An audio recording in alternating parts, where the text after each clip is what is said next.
Hello, everybody, and welcome back to that Milan podcast. We're recording on this Friday, a couple of days after we found out Milan's fate in the Champions League, now headed to Europa League. I'm Martino Puccio, Matt Santangelo alongside you. Again, we appreciate all the support on the channel. We just like to get this out of the way at the beginning of the podcast, that Milan podcast. And we have the Twitter now at that Milan pod. Please like, subscribe, comment on the video and your thoughts on Milan's performance in the Champions League and all that kind of stuff, and whatever Serie A matches and what you think is going to happen this weekend. Really early game against Monza, which I kind of just remembered right now. But anyways, Matt, kind of ended up being worst case scenario for Milan in our perspective, in that we didn't want them heading to Europa League. But lo and behold, Milan going to St. James's Park, win in a thrilling game, 2-1 after coming back from a 1-0 deficit to score 2 in the second half. I was really proud of the guys. I think my frustrations lie in the fact that it came down to this after the performances in the first two matches, in which you and I had, and a lot of people within the fan base had stated the second that Newcastle match ended at San Siro, that one was probably going to come back to bite us. And it ended up being that. And unfortunately for Milan, the scores and results are kind of irreflective of the performances. I thought the performances overall, outside of two, I think the away to PSG and then the home match against Dortmund, were the two poor performances. But the other four were actually pretty decent from Milan and worthy of advancing to the knockout stages. But obviously, if you don't finish your chances, none of it matters. So, yeah, your overall thoughts on the performance in Newcastle and then kind of overall in the group.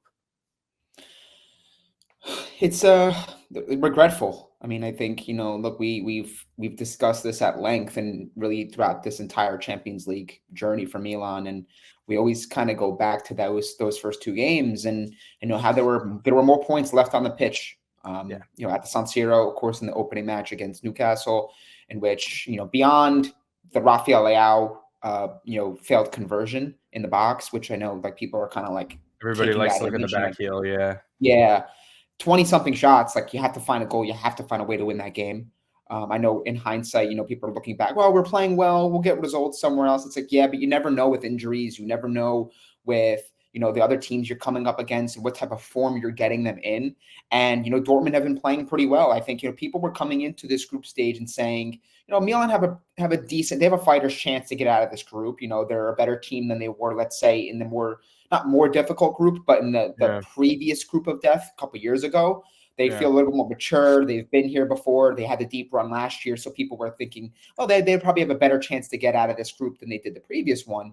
But, you look at what Dortmund are able to bring. Dortmund are a team that, despite their constant overhaul, they are a team that is regularly in this competition, and they, more times than not, finish into the they get into the knockout stages. Like that's a reflection of the type of club culture, club focus they have on doing well in Europe, and despite all the changes they make, being sure that they're still a really competitive team. And we came into these last two matches, and it's like, all right, now everything needs to go right. And as soon as I saw the outcome that was needed in the Dortmund PSG game, I'm like, this is too good to be true. And even if Milan were in positions throughout the match where we were kind of scoreboard watching because we were getting goals, that game was going back and forth, I was like, you know what?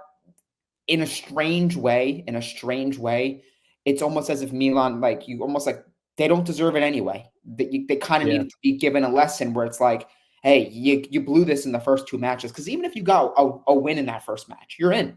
You're moving on. I think it was an energy. Do you agree it was like an energy thing? I think the energy shifted significantly in the second half of this one. Like you kind of like the perfect example is the goal for Newcastle with Joe Linton.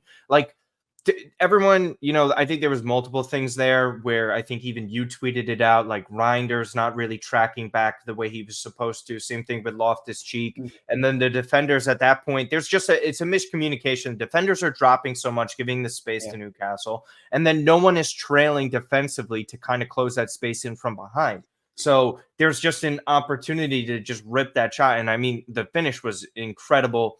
Yeah. It really speaks volumes to, we could talk about Milan's chances here. as well. But defensively, Magnan and Tomori were just really sensational in this. And we'll get to that. And by the way, the funny thing that you were talking about with Dortmund and how everyone perceived them, I had them finishing last in this group, so I look really bad. But I think the craziest part about Dortmund was that they were one of the 3 teams in the Champions League with the least conceded amount of goals in the group stage. They only conceded 4. That was really probably the surprising thing from them. So kudos to them with that. It was well deserved for them to win the group.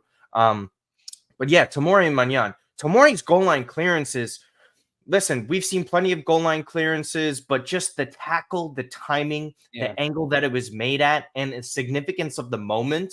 I mean, good Lord, that was incredible by him. And for me, we've seen the best of Fikayo Tomori in the biggest of games in the Champions League in recent, the past 2 years or so.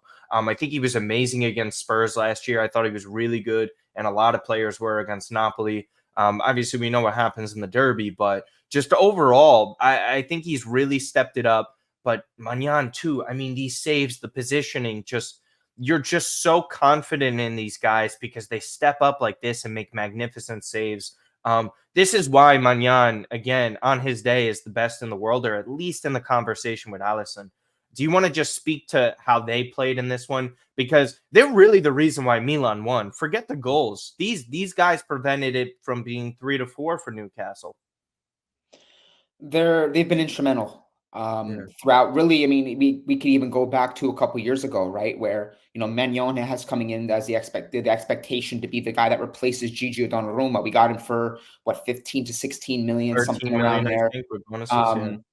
And we got Fikayo Tomori for around 25 to 28, right? So between the two combined, 43 to 45 million. Don't hold me to the number, but 45 million. We see those numbers thrown around for individual players all the time in the Premier League, and some of the top clubs, but they lay out for a Anthony top Gordon was around 45 million. Yeah, and Milan got 2 star players at their position. I mean, and just more so to put the emphasis on Fikayo Tomori, because I think, look, with they're kind of attached in this sense, but more so with Fikayo Tomori, because I think, he's a player that I think a lot of people, or most people, do rate.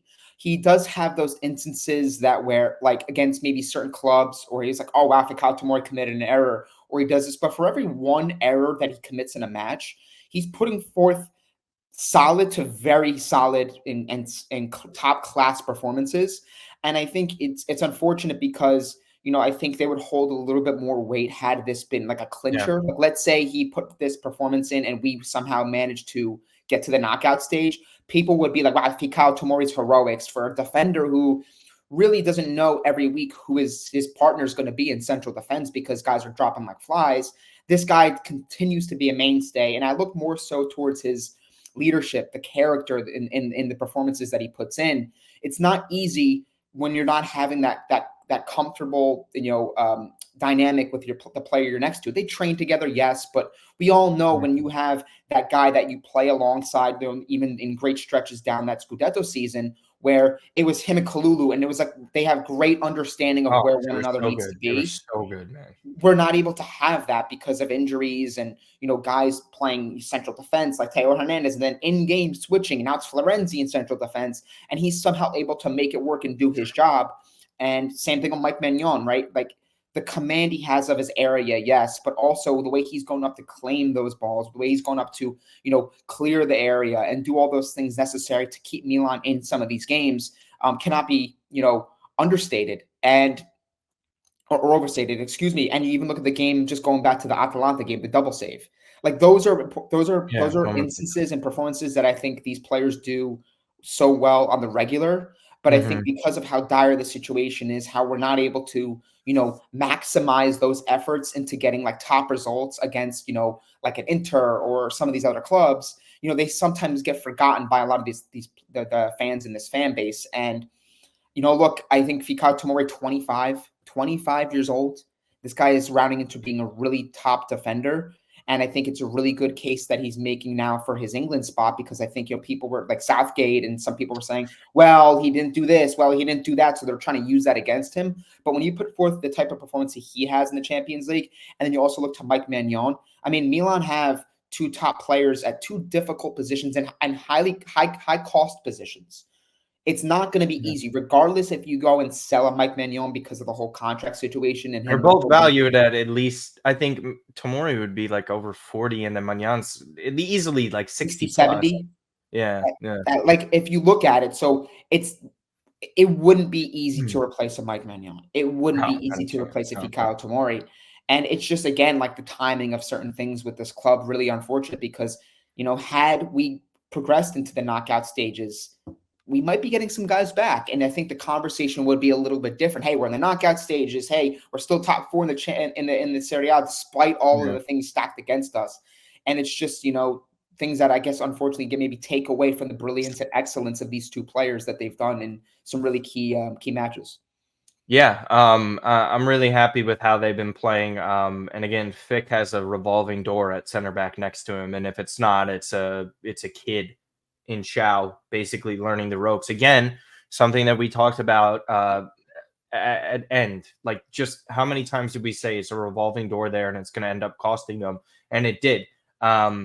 So again, Pulisic and Chukwueze score. I think this also kind of helps the burden of, the pressure in general when you have these two at least producing. I mean, Pulisic finally getting on the score sheet in the Champions League. We know how good he's been in Serie A. So that was a great moment from him. I think he probably had a poor campaign if you asked him in the Champions League. He probably could have done better, and he knows that. But I got to say, I think this is more about Samuel Chukwueze rising to the occasion, because we've seen in the past playing for Milan, and when you miss opportunities like he kind of has at the start, not getting too many minutes in a lot of matches, it can add up over time, and not to mention the injury that he had too. I think that can add up and the pressure can build. We saw that with CDK last year.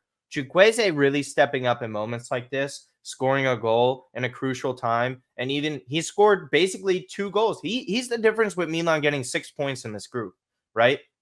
I think the PSG goal is where he scored, or was it against Dortmund? Excuse me. Dortmund. I think it was Dortmund. Okay, so again, even then, if Giroud finishes his penalty, we're talking. It's a different scenario. Milan go ahead in the group. I just think the way Chukwueze has been playing, he has stepped up in moments in which the club needs him. And again, scoring a winning goal in this, and kudos to Luka Jovic as well. It's easy to get harsh on him. He stepped up and has played well. I think the assist by Giroud as well. My goodness, that was a fantastic layoff to Pulisic there. But again, we're just kind of talking about players in this attack where they're stepping up. Noah Okafor, same thing. If they're finally healthy and Pioli is using them and subbing them on properly, because again, and there's so much to talk about with these second half substitutes and the attackers, Pioli gets credit for this. And it's just, if we're talking about the individual match, you have to give them the credit. But it's you're kind of like in the back of your head, like, yeah, but it's really missed opportunity because of what happened overall in the group stage. Yeah. But again, this was not an easy match to win. I don't care about the absences that Newcastle had. Milan had tons of absences too. The fact that they were able to step up in the moment and the pressure was on them, it's nice to see. We'll talk about heading into Europa League, but I think this is a turning point for this attack. Now it's all about staying healthy.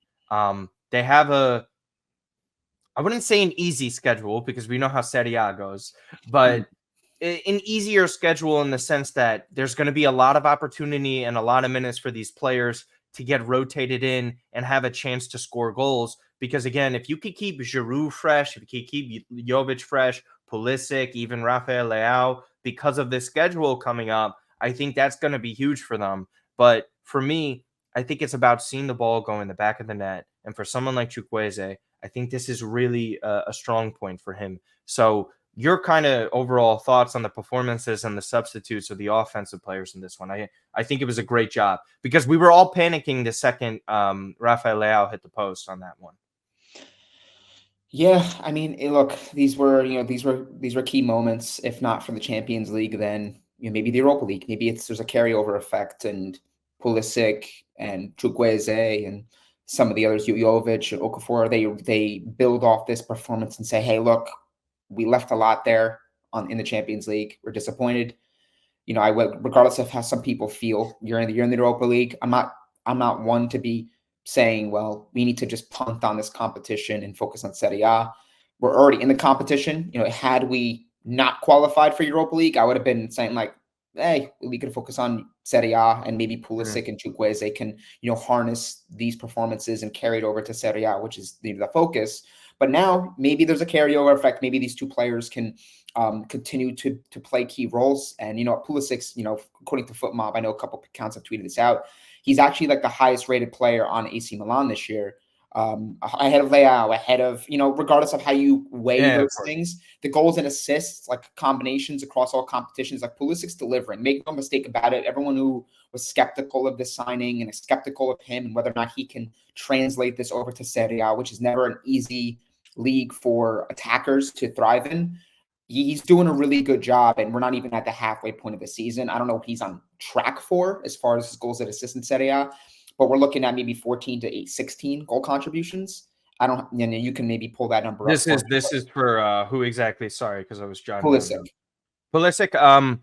I don't know. I would have to look up the numbers, but I think he's going to be in double-digit goals and assists at this rate. I mean, he's almost on his way. We're talking. I think he's at 8 already. I think he has 6 overall in all comps, and then like 1 or 2 assists. So yeah, continue. But yeah, it's just, again, it's the frustrating thing is it takes Milan to be in this position for people to rise up. Like, why does it take us? We're down 1-0. We're playing like crap away. The PSG game is in the balance. That's in limbo. Okay, now we're going to start playing the 45 minutes in the second half. Now we're going to have guys that create chances. I mean, we hit the post a couple times. We had to fake Kyle Tomori hits the post, right? Like, this game could have been. It's that game. That game against Newcastle was the microcosm of the entire group stage. I think even in Dortmund, didn't they hit the post once or twice? I believe Jovic the missed penalty. That was 2. The last 2 that Giroud didn't make, right, or didn't convert.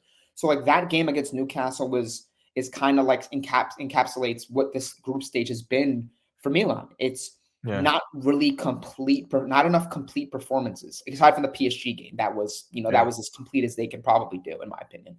But the games against Newcastle, the games against Dortmund, this game here where, yes, they did win, but they hit the post a couple times. They didn't quite convert their chances. They were defensively, they were out of sorts. The midfield was non-existent at certain points in the first half.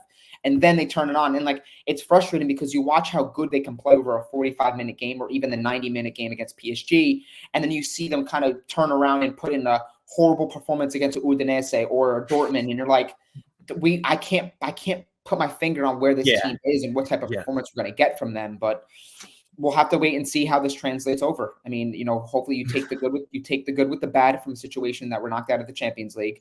But we'll see what the draw holds for the Europa League. We could get drawn with Toulouse, which would be the Jerry Derby, because he's obviously Redbird Capital owns Toulouse. I think they still own them. Toulouse. Yeah. He still owns it. Well, he resigned from the board. That's like one of the first steps. But anyways, Milan are headed to Europa League, just to kind of like speed this up and get to your point here.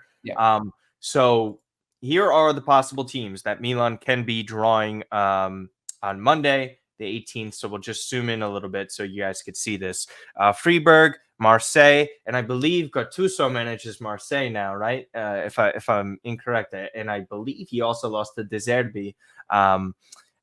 So they got knocked into second place. Then that has to be how it is. Sporting, Toulouse, Rennes, Karabakh. Our good friend Ahmed Badir says he wants to face them. So I do not want to face Marseille and Gattuso, because it's just strictly going to be that Wesley Snipes meme where he's pointing the gun and crying. We don't want to see that. I don't want to face Gattuso. I don't want to see that go down. That's the one, like, no, man, I can't do that. I could just see like the Gattuso and Ibrahimovic embrace before like kickoff and stuff. They just both punch each other. Yeah, that's not even a hug. They're just like hitting each other. Listen, this team can win Europa League. I would be very weary of Liverpool. I think Liverpool are the favorites for this competition. But Milan can go deep in this one. And it's if we're looking at silver linings, they can get more money. It allows players like Chukwueze and others to continue to get minutes. It's developmental minutes as well. If we end up getting guys like Juan Miranda come January, that's something we're also going to be previewing. But to get that, to add those players in there. We've seen Roma make a deep run. Okay.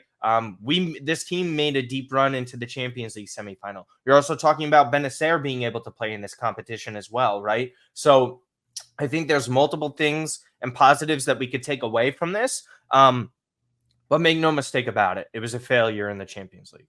Let me make that clear. It was a failure for Milan, a team that goes and spends over 100 million in the transfer market, goes into a semifinal last year in the competition. I don't care how tough the group was. It unfortunately was a failure. Heading to Europa League, you could get some, and I love the attitude of Rafael Leao also post-match, where he's talking about how Milan never won the Europa League, and that's something he wants to aim for. Good. I like hearing that. I like hearing that we want to win the competitions that we're playing in. Again, I did prefer to play once a week. And also another positive, if Italy and Serie A keep on track with the way they've been, that's 5 Champions League spots for the brand new competition and format next season. So that would be huge. I think it would make a lot more people feel at ease about Serie A and how things are going over there, because I think, top 5 is a no doubt at this point. But again, your idea of Milan's chances of advancing to the Europa League finals or potentially winning it, do you think that's a possibility? I think it is. I think this team is more equipped to make a deeper run and to take on the strongest teams of the competition than they were a couple years ago when it was Manchester United, and then years prior it was Arsenal, right? The state of play derby there between us two and Pet. But yeah, I think that a lot has to go right though, right? I think we need to get healthy. Over that Danny Welbeck dive, bro. Yeah. You triggered that. Please.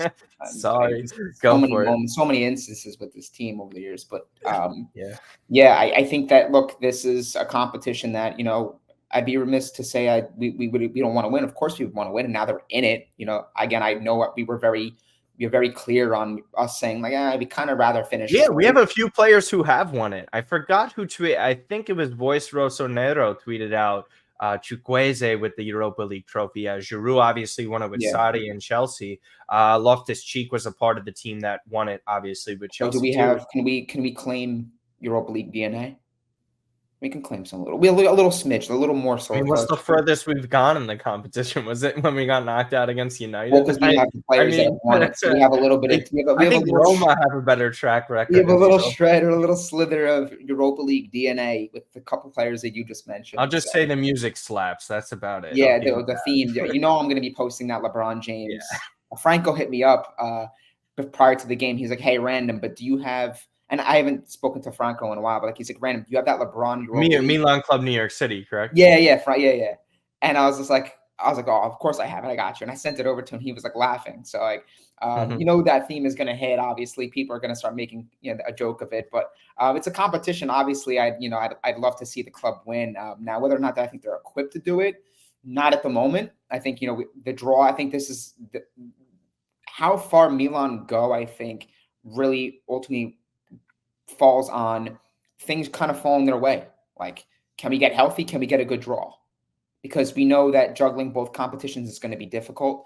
But if we're able to if we're able to get, I don't know how to kind of rank the clubs that Milan could potentially draw in order, but if they're able to get a favorable draw there, and now you're able to get to a quarterfinal, semifinal. I mean, you've seen like Roma did it last year.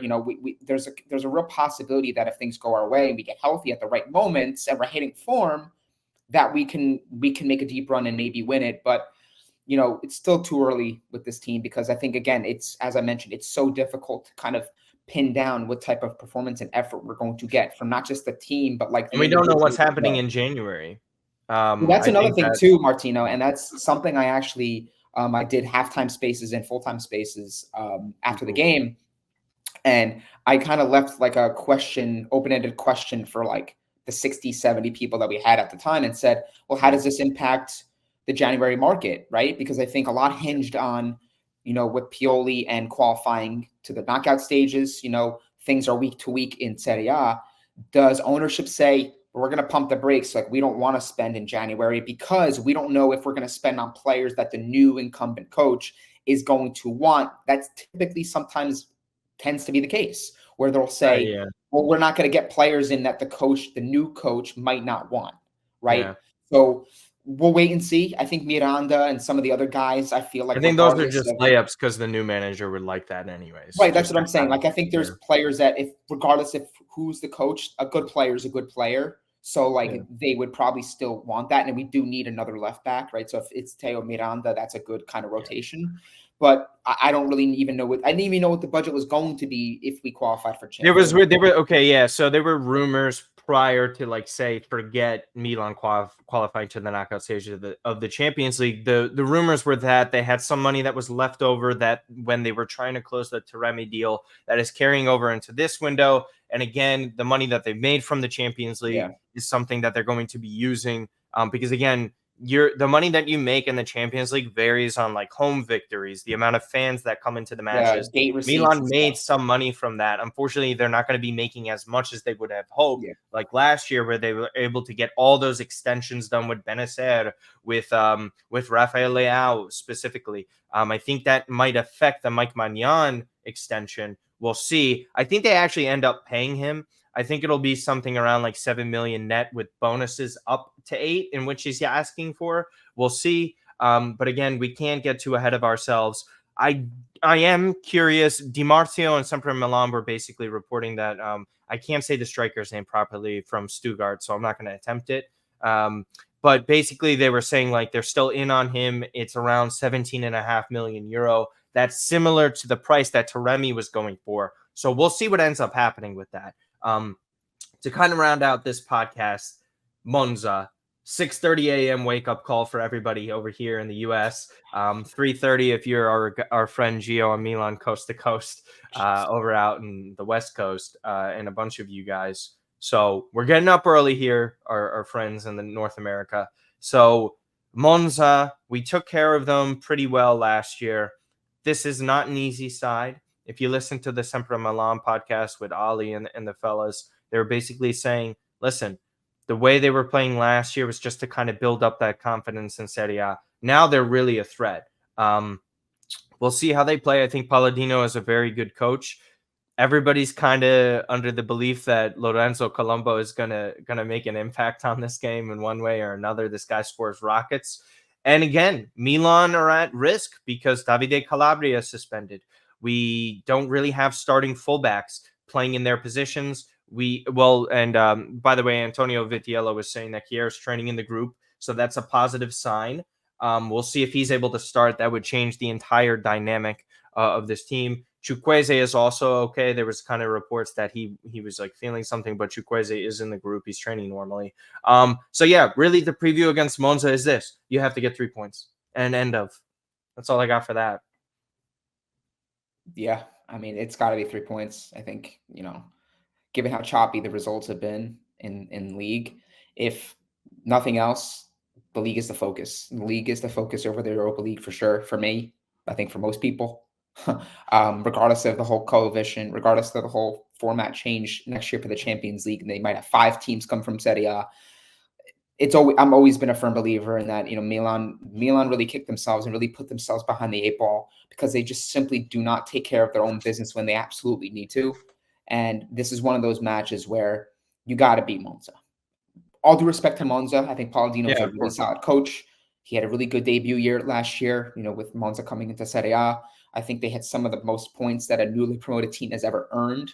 And I think you're right. Like, I think that was more of a foundational year.